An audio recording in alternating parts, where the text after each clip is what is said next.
Hello everyone, my name is David Foltz. I'm a senior malacologist and masticologist at Edge Engineering and Science, and today I will be giving a talk on the translocation and monitoring of the Meadow River Mudbug, Cambarus pauleyi, a primary burrowing species of crayfish, efforts, results, and implications. So, before I get into the background, this was a project that was originally started under our previous employer and kind of followed us over. Due to the nature of the project, I can't disclose what the project is yet, but we can disclose the data. So Meadow River Mudbug is a West Virginia endemic, only known from a very narrow range within West Virginia. It was described in 2015, and it met the American Fisheries Society criteria for endangered classification upon listing.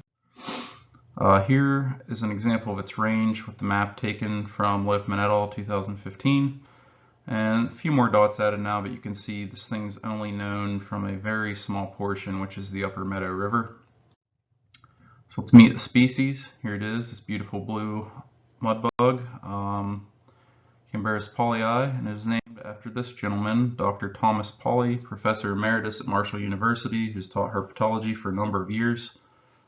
He was the advisor to Dr. Loughman, and he was also a member of my committee when I was there, so couldn't be named after a nicer guy. So now we'll jump into a little bit of the survey efforts.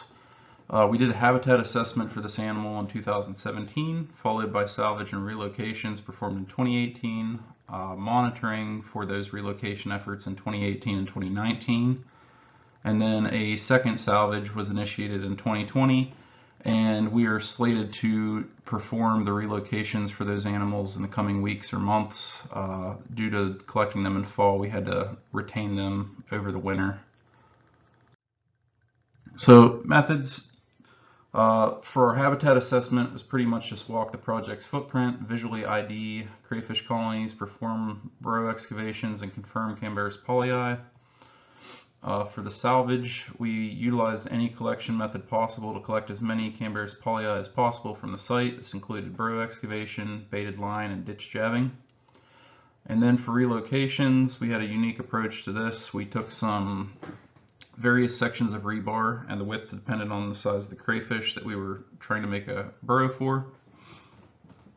And we would take that and pound it into the ground until we hit groundwater. And we would then cover it with a aerated basket and anchor that with U-hooks. That way the crayfish couldn't come up and go out or get under the tub. The air holes were small enough to where the crayfish could not escape either. And we did 3 burrows per basket, and we housed the adults and the juveniles separately just in case there was potential for mortality. So jumping to our survey efforts, habitat was conducted in 2017. We identified 2 large colonies pretty close to each other, and this initial effort was simply for scouting and sampling. We did find other species of burrowing crayfish present, including Cambarus tomi and Cambarus dubius. And then in 2018, we performed our salvage efforts. We documented burrow density, activity, and type of burrow, as well as the collection of crayfish. We were kind of caught off guard by a really hard cold snap mid-effort, which caused us to pause our relocation efforts. And we had to take all the salvaged crayfish that we had and could not relocate back to West Liberty to temporarily house them until weather was conducive to the relocation efforts. So here's how it all started. Went out on a nice early spring day. It was unusually warm. I think it was in the 70s that day. Unfortunately, Dr. Loughman was feeling a little under the weather. He was sick. But nice spring day. Got a lot done, got a lot collected. Went out that night, caught a lot doing baited line and ditch jabbing. Went out the next day, relocated some via the methods I've described already. Repeated the efforts on the second night, and then woke up the third morning to this. We had a freak blizzard out of nowhere. We went out and checked the site. Crayfish were still there, but they weren't coming up to the burrow portals. They were kind of down in just at the groundwater interface. Groundwater hadn't tanked yet, temperature-wise. So no more animals were salvaged that night, but we still have all the animals from the previous day. So what do you do with these? We put them in a hotel bathtub to kind of keep them all happy and occupied for the time being. And this many in a bathtub generates a very eerie scratching sound. It makes it hard to get to sleep. But luckily no maids walked in and had a freak out because we'd probably been kicked out of the hotel. Got them back to West Liberty, put them in some aerated tubs that we had set up for some previous Hellbender work. We also ran out of space, so we got a few of these slide tubs, just put some water and a bunch of substrate in there, along with some vegetation for them to munch on, put some holes in the lid, clamped it down, and just slid it out of the way. And they did pretty well in there too. Since they're burrowers, they don't need active aerated water. They just need to be able to come up out of the water and respire at some point. For all the juveniles, we did put them in a 40-gallon breeder tank, a bunch of crayfish hidey holes, and lots of vegetation for them to enjoy. It was really hard to keep up with them for feeding purposes, but they did quite well in the setting. And went back to relocate them, and even though the gauges were down, we ran into this. What you're seeing is normally to the right there's a swamp that's drained by a single culvert. Culvert wasn't doing a great job, and due to all the rain and the thaw, we had a lot of water, so we parked here, walked over, and what we saw was this. These are the ones that we started with. Luckily, none of them had been popped. They had been briefly crested, but still plenty of air holes. You're seeing the adult ones here. You're not seeing the juvenile ones down here, but you can kind of see shadows of them. They're the black boxes. But not really much we could do. Waited for the water to come down, put the new ones in, and went away. Came back a few months later, and success. Signs of very recent burrowing activity. Multiple chimneys, lots of portals, went better than we could have expected, honestly. So for our survey efforts, we then initiated a second round of salvage in the fall of 2020. We lined up the sampling events with Hurricane Sally to kind of get some water on the ground. It had been a kind of a dry fall in the area, so we needed something to soften the ground for digging and kind of bring the animals up for baited line at night.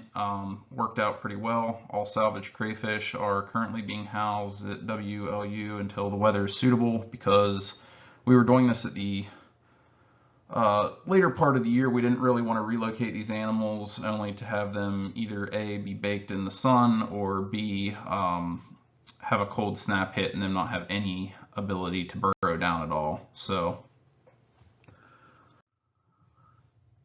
now we'll get into some of the results. We have burrow density and stages, morphometrics, and relocation success. So we'll jump into the burrow density and stages, and here we have just typical Pauleyi on a defensive stance, and then a bunch of them in the bait bucket from last year when we were doing the second round of salvage. So results, when we got to the site initially, there was a ditch that housed a lot of the animals. We measured off from it and walked 60 meters, and then broke it up into 1 square meter grids. And each meter grid was walked and counted for number of burrows, and each burrow is classified as portal, plug, or chimney. Total, we counted 341 burrows, consisting of 227 plugs, 100 portals, and 14 chimneys. Keep in mind, this is just one single stretch. There's an entire colony that goes on for maybe 80 plus of those reaches.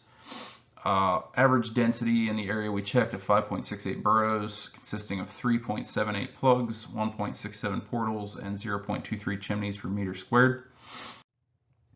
For morphometrics, we collected 186 Cambarus Pauleyi in 2018, including 75 juveniles, 48 females, 14 Form 2 males, and 49 Form 1 males.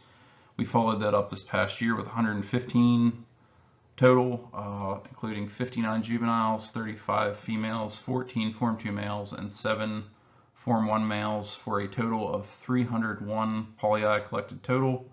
134 juveniles, 83 females, 28 Form 2 males, and 56 Form 1 males.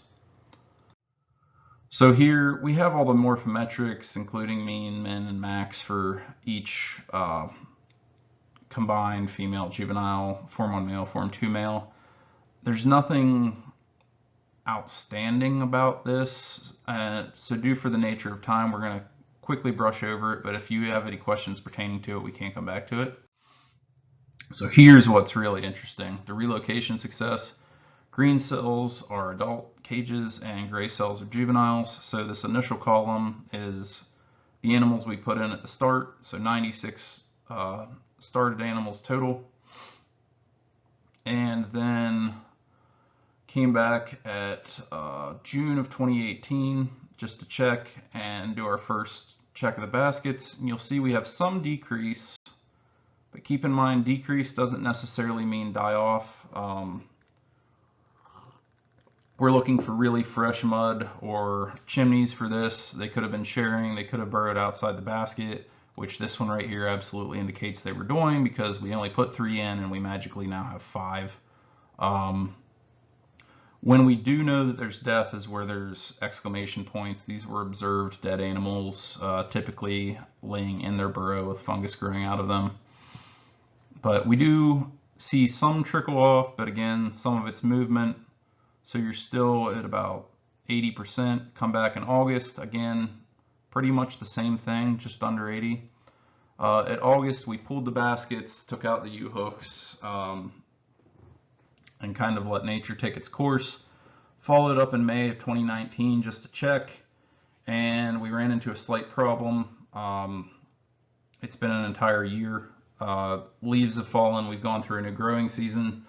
So it made it very difficult to see where the burrows were. All I had was a generalized area. We purposely did not grid out with metal stakes where each basket was, because we didn't want to impact their burrowing ability or compact the soils any further.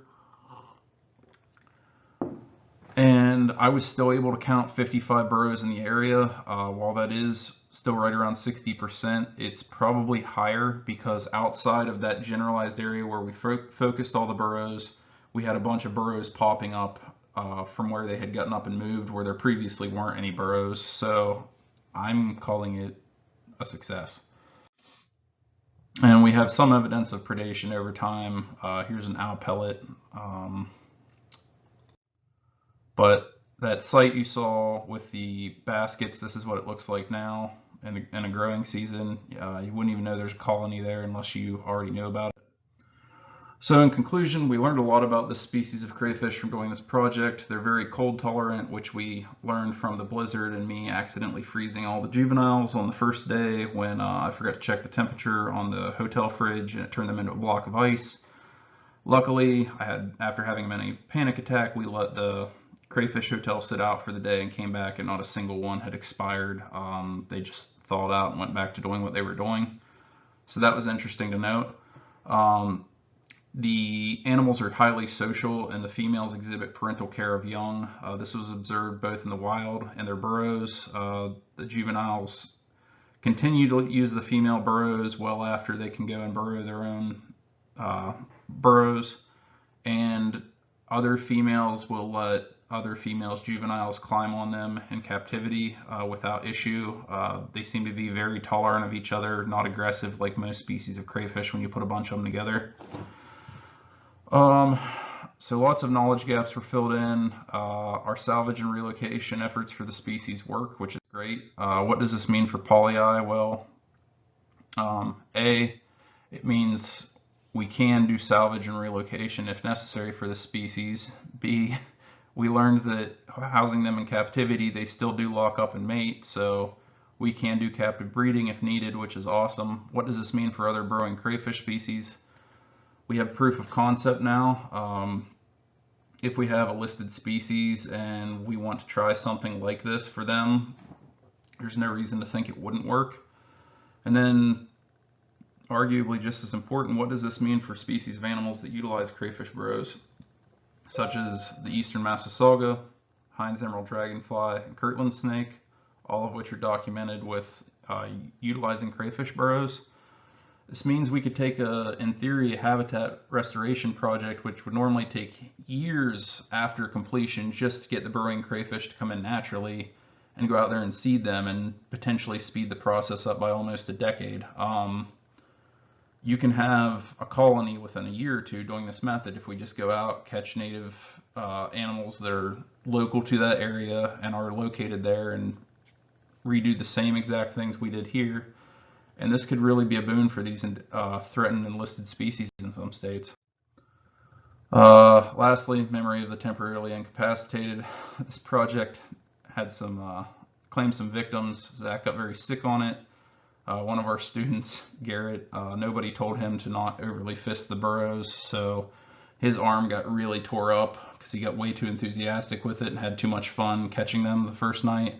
And then poor Destiny forgot to tense up when she was pumping a burrow and dislocated her shoulder, so a little bit of chaos, but they're all doing quite well now. So with that, I would like to thank everyone listed here, and I will take any questions. Thank you.